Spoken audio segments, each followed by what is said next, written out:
Je suis Serge Gare, je suis consultant indépendant. Ça fait maintenant 5 ans que je développe sur Android.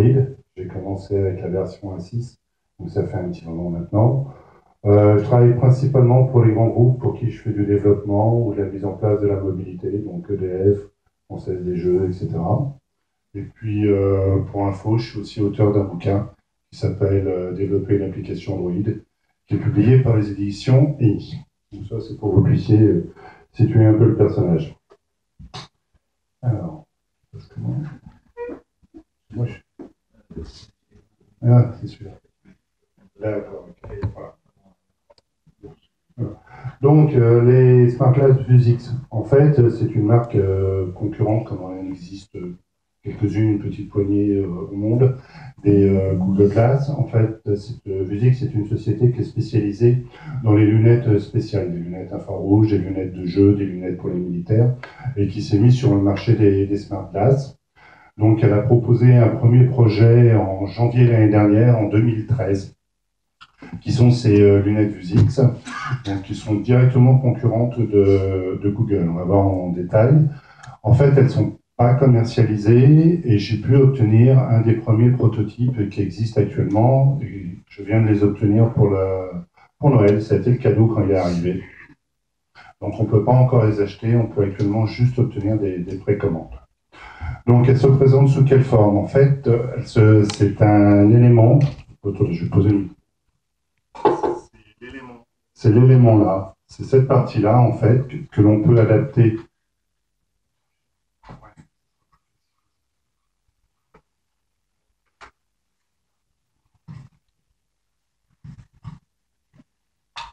Ok, c'est bon. Ouais.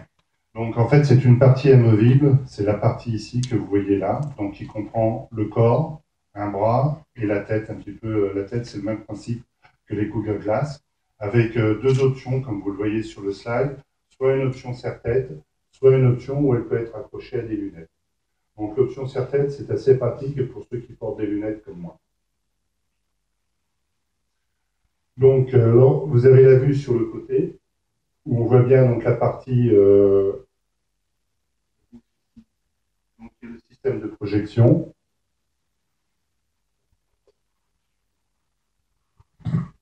Donc vous avez le système de projection ici, le corps à cet endroit-là.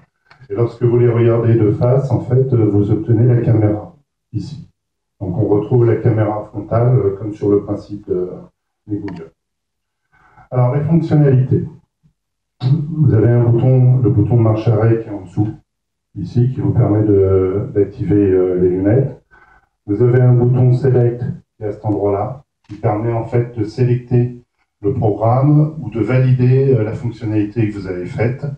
Et vous avez deux boutons ici qui soit règlent le programme, peuvent être utilisés dans le programme par exemple pour descendre une liste déroulante, soit permettent d'utiliser le son. Cet endroit-là. Donc, bon, vous avez évidemment une micro USB donc, qui permet de l'alimenter.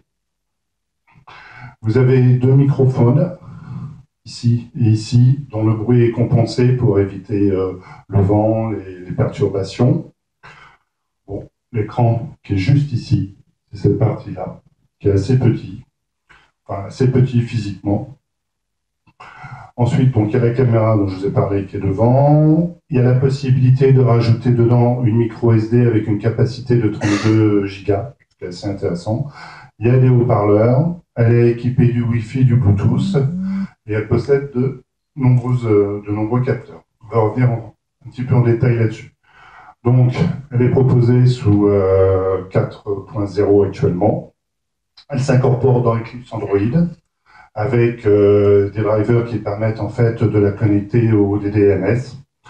Et il y a également la possibilité d'avoir un émulateur Vuzix.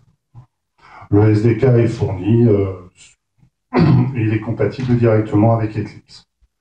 En termes de connexion, donc il y a une connexion traditionnelle micro USB qui permet donc la connexion à la fois en termes de chargement, à la fois en termes de connexion au DDMS. Et on peut charger les lunettes à travers le port USB. Connexion Wi-Fi, connexion Bluetooth. Donc la caméra, elle est de 5 millions de pixels, ce qui est déjà pas mal, avec un ratio de 16 neuvièmes. Et l'écran, il est de 428 par 240. C'est comme si on regardait sous une visibilité d'une quinzaine de degrés quand on l'a devant les yeux. Les capteurs. Alors là, elle est plutôt bien équipée en termes de capteurs. Vous avez un GPS, elle comprend un gyroscope 3 axes, un accéléromètre, un détecteur de mouvement de tête. Ça, c'est pratique quand vous faites de la réalité augmentée. Ça permet de suivre les mouvements de la tête et donc d'adapter la réalité augmentée au mouvement de la tête. On prend une boussole, champ magnétique, un système de mouvement de la main. Quand vous passez la main devant, vous avez la possibilité soit de taper, soit de monter, droite, gauche, monter, descendre, et c'est détecté. Ça, c'est la théorie, parce qu'il n'est pas encore mis en place. Mais normalement, ça fonctionne. Détecteur de proximité, détecteur de lumière en blanc. Ça, c'est assez traditionnel. Au niveau des boutons, donc je vous dis, il y a 4 boutons. Il y a une reconnaissance vocale, théoriquement. C'est pas encore implémenté, j'ai pas pu la tester. Et il y a la gesture de la main dont je viens de vous parler. Au niveau de la mémoire et du microprocesseur, c'est un microprocesseur donc, qui est cadencé 1 giga. Il y a théoriquement 1 giga de RAM. Je dis bien théoriquement parce que celle que moi j'ai reçue en termes de prototype, c'est 500 mégas. Et on peut avoir une SD de 32 gigas. Voilà ce que ça donne. Ça, c'est lorsque vous les allumez, c'est le mode que vous obtenez. Donc, avec les boutons volume, vous pouvez vous déplacer.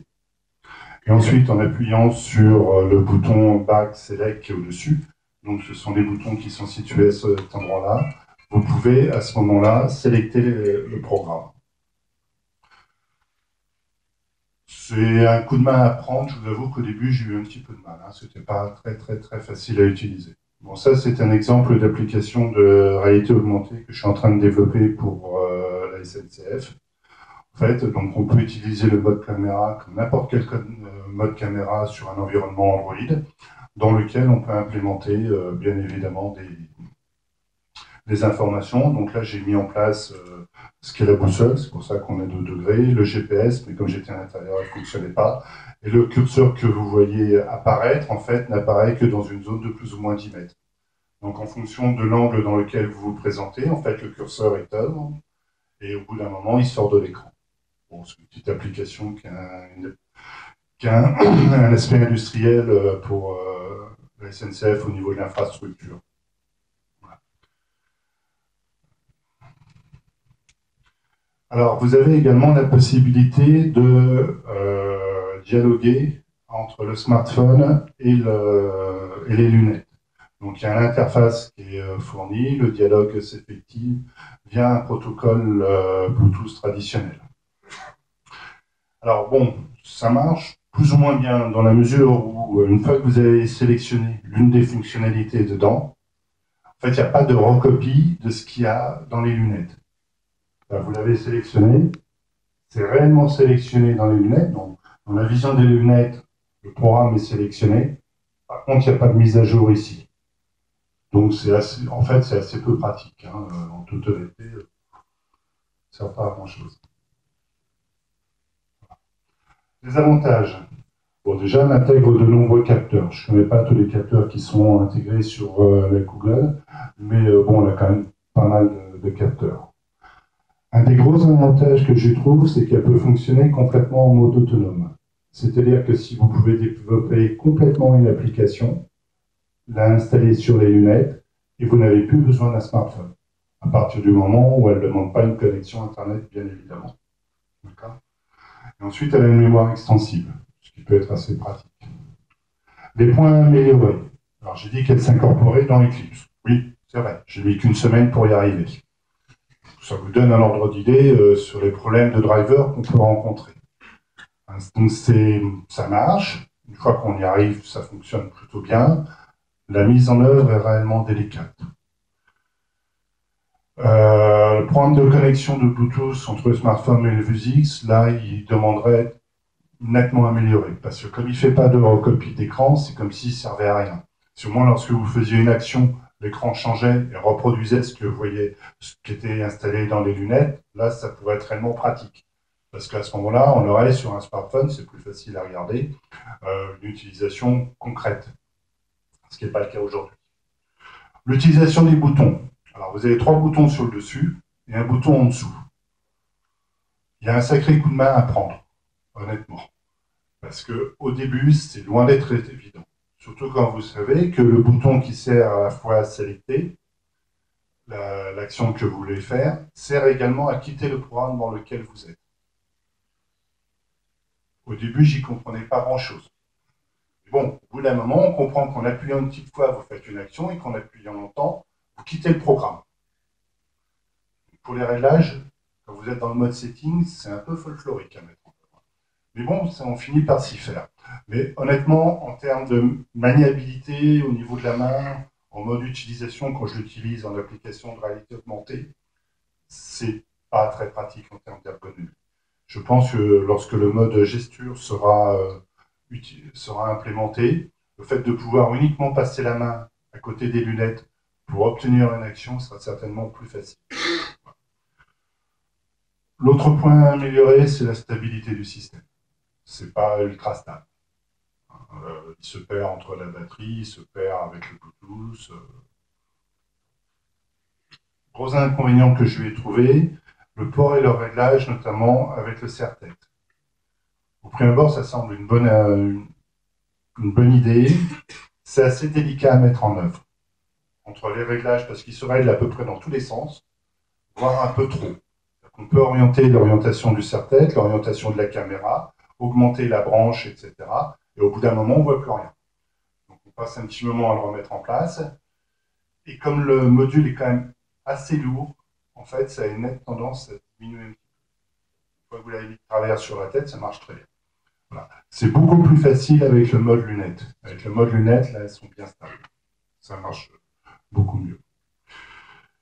Je crois que le principal défaut, j'en discutais tout à l'heure avec Alain, c'est l'autonomie. Ça, par contre, entre 1 et 2 heures d'autonomie, après c'est fini. Après, il faut une batterie.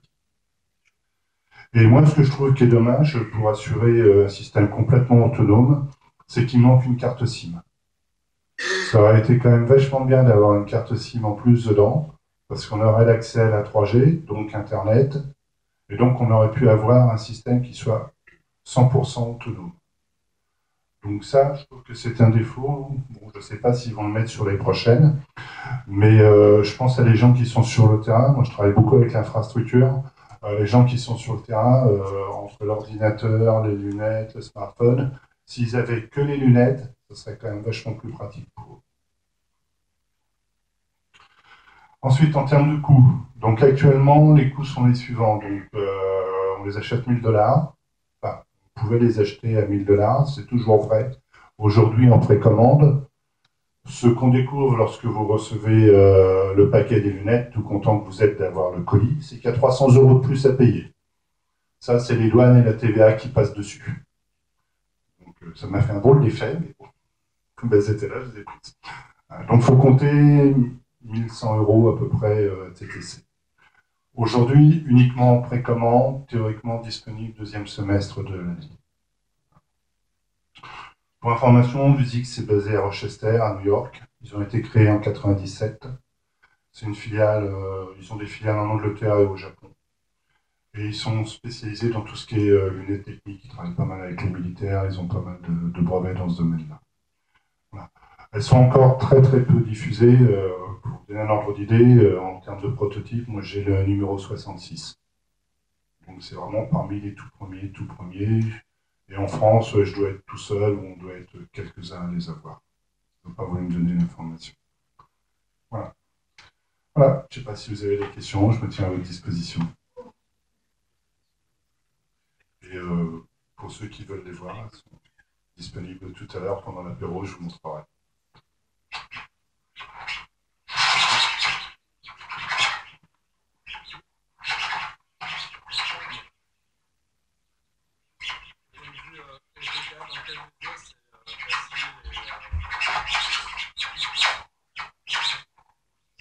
Au point de vue de programmation, comment est le SDK? Comme un SDK Android traditionnel, aucune différence. Aussi simple.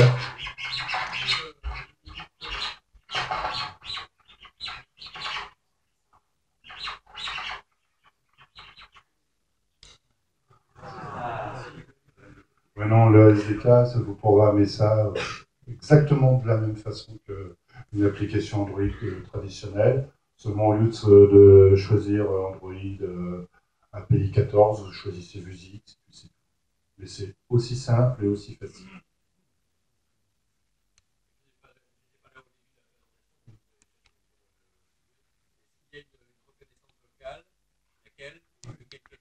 Alors, effectivement, il y a une reconnaissance vocale qui est prévue actuellement. Je ne l'ai pas sur la version, je n'ai pas pu la tester. Je sais que c'est prévu. Il y a également une reconnaissance gestuelle qui est prévue, de façon à simplifier l'utilisation. Comme je le disais, les boutons, ce n'est pas très, très pratique. Donc, à chaque fois que vous utilisez un bouton, en fait, vous déréglez en même temps la façon de voir les choses. C'est pas très bien. Donc, normalement, je devrais recevoir ça dans la nouvelle version. C'est propriétaire.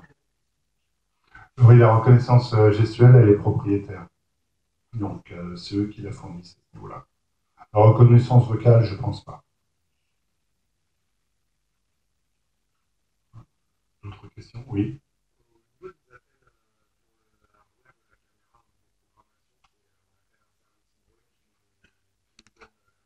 Exactement comme une application Android. C'est-à-dire que lorsque tu veux faire appel lorsque vous voulez faire appel à la caméra, au Bluetooth, c'est les mêmes fonctionnalités que ce qu'on fait pour une application Android traditionnelle. Il n'y a aucune différence. Non, absolument pas. C'est vraiment un Android Linux incorporé dedans. C'est un système autonome. Hein. C'est comme si vous aviez un téléphone. Ça peut fonctionner. Toutes les applications normales, j'en ai testé une ou deux, fonctionnent. Vous les mettre, il n'y a pas beaucoup de mémoire, mais ça fonctionne. Alors ça, c'est autre chose. C'est-à-dire que ce qu'on voit, c'est quand même assez petit hein, dans l'écran. Hein. On voit bien quand même. C'est bien net, on voit bien.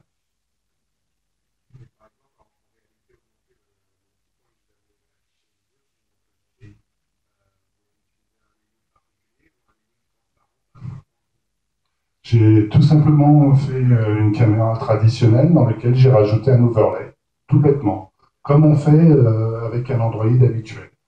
Il n'y a pas de différence. Hein. Là-dessus, je trouve que c'est bien fait. C'est-à-dire que c'est vraiment, vous incorporez un Linux avec son microprocesseur, sa base Linux à l'intérieur et la couche Android qui a été rajoutée. C'est exactement pareil, il n'y a pas de différence. Tout à fait, ça s'affiche sur le petit écran. Ouais.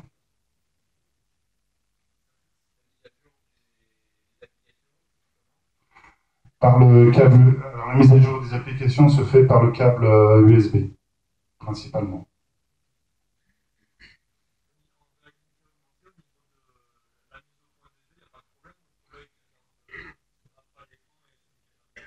Alors, en réalité augmentée, en fait, lorsque vous regardez, vous êtes obligé de faire la mise au point sur l'écran pour le voir. Il y a un changement de focale, effectivement, entre lorsque vous regardez à l'infini, lorsque vous regardez dans l'écran, il faut quand même fixer l'écran.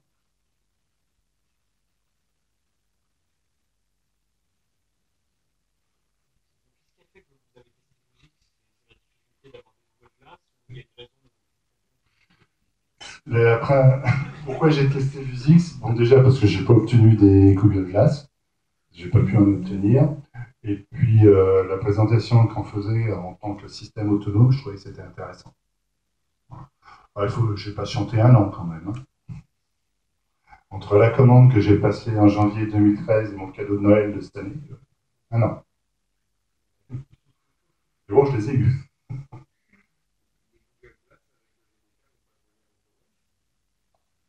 Les Google Glass avec le GDK, je ne sais pas. Je ne sais pas répondre.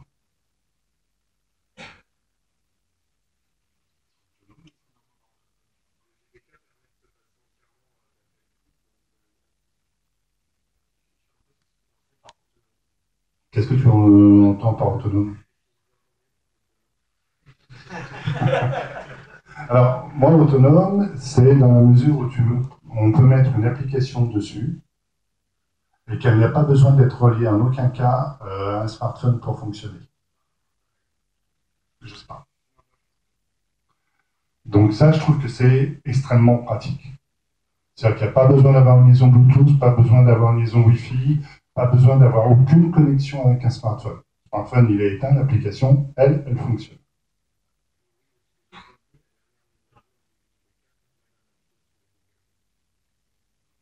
Ça, je pense que Alain pourra répondre là-dessus. En fait, j'ai peur qu'il y ait besoin de, au moins au démarrage, de la première fois qu'on utilise des glaces, qu'il y ait besoin des téléphones pour synchro. Par contre, après, on peut fonctionner en mode qui s'appelle offline. On n'a plus besoin de se connecter, on peut même faire des choses.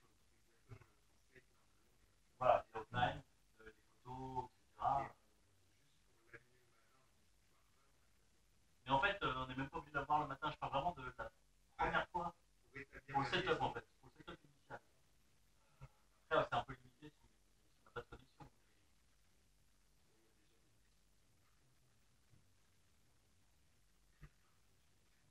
D'autres questions? J'ai une question bête, mais pour les personnes qui sont bien myopes, ça pose pas de problème l'écran? Pour les personnes bien myopes, je sais pas. J'ai jamais essayé.